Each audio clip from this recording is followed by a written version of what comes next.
Sa tong health news mga katropa, mga medikasyon nga dili angay isabay sa pag-inom og kape mga katropa. Kadaghanan kanato dili gayod magduwa-duwa sa pag-inom og usa ka tasa nga kape sa buntag. Saglit mao kini ang naandan hilabi na natong mga Pilipino.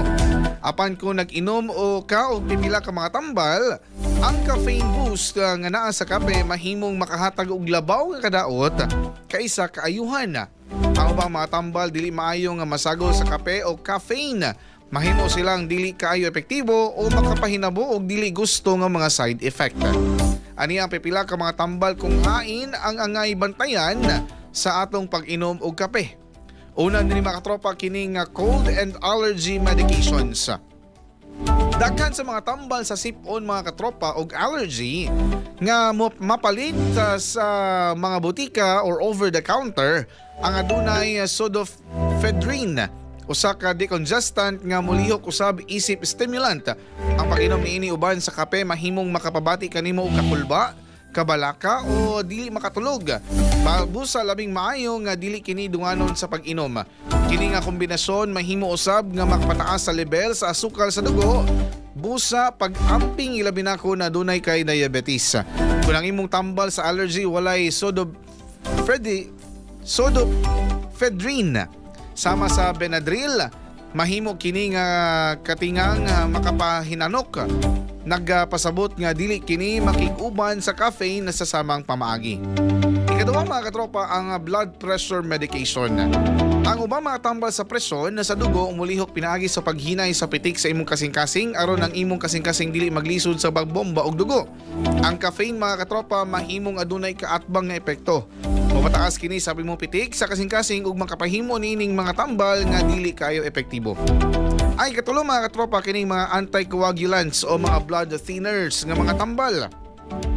Ang mga tambal sama sa warfarin makatabang sa pagpugong sa mga clot pinaagi sa pagpabilin nga nipis sa ang imong dugo aron nga dali kining moaga sa latas sa imong mga ugat o mga arteries or veins. Tungod kay ang caffeine makapahinay usab sa abilidad sa imong dugo sa pagklat, ang pag-inom og kape samtang nag-inom niini nga tambal mahimong makapahimo kanimo nga mas daling mabunog o makapadugo. Mahimong dili nimo kinahanglan nga biyaan ang kape sa himpit. Apan labing maayo nga magpabilin sa gamay nga kantidad ug mokonsulta sa imong doktor aron nga mahibal-an kung unsa ang luwas alang kanimo. Ikapat mga katropa kining thyroid medications. Kung nag-inom ka og levothyroxine alang sa imong underactive thyroid, ang kape makababalda sa paagi sa pagsuyop sa imong lawas sa tambal. Nagpasabot ka na nga mahimo kining dili molihok ug maayo. Batok sa mga sintomas sama sa kakapoy, pagtaas sa timbang, constipation ug pagkasensitibo sa katugnaw. Ang maayong balita mga katropa mao nga dili nimo kinahanglan nga biyaan ang kape sa hingpit. Paghulat lamang og 30 minutos ngadto sa usa ka oras human mainom ang imong tambal sa dili pa mo inom sa imong unang tasa sa kape. Daghan kanatong mga Pilipino mga katropa ang hili gayod mo inom og kape. Apan kinahanglan gayod nga atong sayron ang mga posibleng kadaot ug benepisyo niini nga atong mahiaguman labi na kung duna kitay ginatumar nga tambal.